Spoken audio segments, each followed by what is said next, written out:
GBS അഥവാ Guillain ബിയാരി syndrome.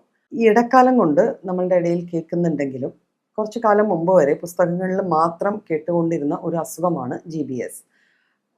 2019 ആ കാലഘട്ടത്തിൽ പെറു എന്ന സ്ഥലത്താണ് ഇതൊരു ഔട്ട്ബ്രേക്ക് ആയിട്ട്, ഒരു എപ്പിഡമിക് പോലെ ഒരു ഔട്ട്ബ്രേക്ക് ആയിട്ട് കുറേയേറെ മരണങ്ങളുണ്ടായ ഒരു കണ്ടീഷനായിട്ട് മാറിയത്. പക്ഷെ റീസെൻ്റ് ആയിട്ട് ഒരു 2 മാസം മുമ്പ് മുതൽ പൂനെയിൽ ഇതിൻ്റെ ഒരു ഔട്ട്ബ്രേക്ക് ഉണ്ടായെന്ന് കേൾക്കുന്നു. ഈ ഒരാഴ്ച മുന്നേ നമ്മുടെ കോട്ടയത്ത് ആദ്യമായി GBS ബാധിച്ച് ഒരു മരണം കേരളത്തിൽ റിപ്പോർട്ട് ചെയ്യപ്പെട്ടു. അപ്പം എന്താണ് ഈ GBS? പല പല വീഡിയോസ്, ധാരണകളും തെറ്റിദ്ധാരണകളും പടർത്തിക്കൊണ്ട് നമ്മളുടെ സോഷ്യൽ മീഡിയയിൽ കാണുന്നുണ്ട്. അതായത് GBS ഒരു ബാക്ടീരിയ കോസ് ചെയ്യുന്ന ഒരു അസുഖമാണെന്നാണ്. ആക്ച്വലി GBS എന്ന് പറയുന്നത് ഒരു ഓട്ടോ ഇമ്മ്യൂൺ കണ്ടീഷനാണ്, ഒരു ഓട്ടോ ഇമ്മ്യൂൺ ഡിസോർഡർ ആണ്.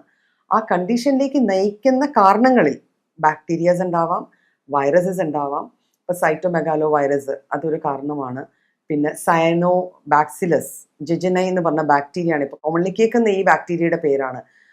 അത് നമ്മളിൽ വന്ന് നമ്മളുടെ ഒരു തരത്തിലെ ഒരു ഡൈജസ്റ്റീവ് ഡിസോർഡർ, ഭക്ഷണത്തിൽ നിന്നാണ് പൊതുവെ ഇത് വരുന്നത്. ഭക്ഷണം, വെള്ളത്തിൽ നിന്ന് ഈ ബാസിലയോ അല്ലെങ്കിൽ ഈ വൈറസോ നമ്മുടെ ശരീരത്തിൽ എൻട്രി കിട്ടിക്കഴിഞ്ഞാൽ അതിൽ നിന്ന് നമ്മളുടെ GITയിൽ സിംറ്റംസ് ഉണ്ടാവുക. അതായത് നമുക്ക് വയറിളക്കം ഉണ്ടാവുകയോ ഛർദിൽ ഉണ്ടാവുകയോ ദഹനവുമായി ബന്ധപ്പെട്ട കുറേ ലക്ഷണങ്ങൾ കാണിക്കും. പലപ്പോഴും ഇത് നമ്മൾ സാധാരണ ചികിത്സയിൽ നോർമലായി പോവുകയും, അല്ലാത്ത പക്ഷം ചില ആൾക്കാരിൽ മാത്രം ഇത് ഒരു ഓട്ടോ ഇമ്മ്യൂൺ റെസ്പോൺസ് ശരീരത്തിൽ തന്നെ, അത് ശരീരത്തോട് തന്നെ ഒരു ഇമ്മ്യൂണിറ്റി കാണിക്കത്തക്ക വിധത്തിലുള്ള ഒരു റെസ്പോൺസ് ജനറേറ്റ് ചെയ്യുകയും അതിൻ്റെ ഭാഗമായിട്ട് നമ്മുടെ നെർവസ് സിസ്റ്റം, നമ്മുടെ നാഡീവ്യൂഹത്തെ ഇത് ബാധിക്കാൻ തുടങ്ങും.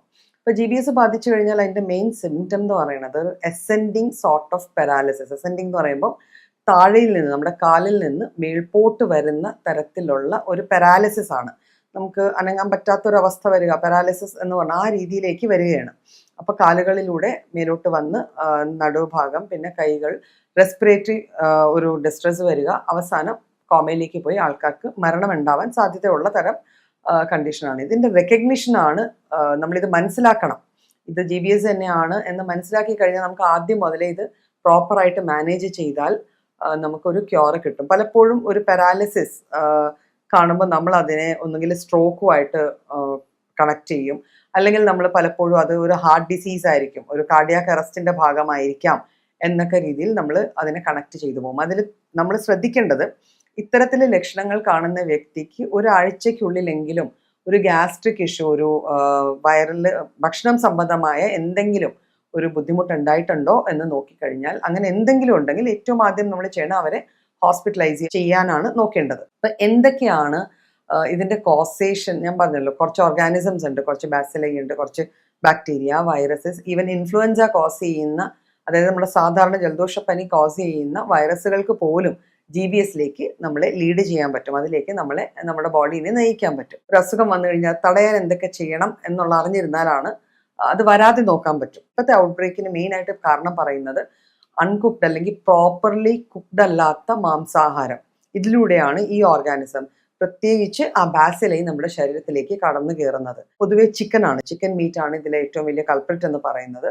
പ്രോപ്പറായിട്ട് ഒരു 70 ഡിഗ്രിക്ക് മേലെ കുക്ക് ചെയ്യാത്ത വിധത്തിലുള്ള ചിക്കൻ നമ്മൾ കഴിക്കാതിരിക്കുക.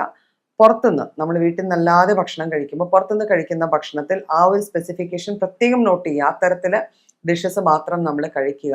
പിന്നെ നമ്മൾ ചിക്കനൊക്കെ നമ്മുടെ ഫ്രിഡ്ജിലോ എവിടെ സ്റ്റോർ ചെയ്യുമ്പോൾ എപ്പോഴും ശ്രദ്ധിക്കേണ്ട ഒരു കാര്യം, അതും പച്ചക്കറികളുമായിട്ട് അടുത്ത് വെച്ചിരിക്കുന്ന പച്ചക്കറികളുമായിട്ട് അടുത്ത കോണ്ടാക്ട് വരാതിരിക്കാൻ നോക്കുക. ചിക്കനൊക്കെ കട്ട് ചെയ്യാൻ യൂസ് ചെയ്യണ നൈഫ്, ചോപ്പിംഗ് ബോർഡ്, ഇവയെല്ലാം നല്ല രീതിക്ക് വാഷ് ചെയ്ത് തന്നെ വീണ്ടും ഉപയോഗിക്കുക. പലപ്പോഴും ഇതിൻ്റെ ജ്യൂസസിൽ ഈ ബാസിലൈ ഉണ്ടാവുകയും നമ്മൾ ചിക്കൻ ചിലപ്പം കുക്കറിലിട്ട് വേവിക്കും, പക്ഷെ ആ ബോർഡും നൈഫും യൂസ് ചെയ്ത് കട്ട് ചെയ്യണ വെജിറ്റബിൾസ് ആ ഒരു ഡിഗ്രി ടെമ്പറേച്ചറിലേക്ക് കുക്കിങ്ങിന് പോവില്ല.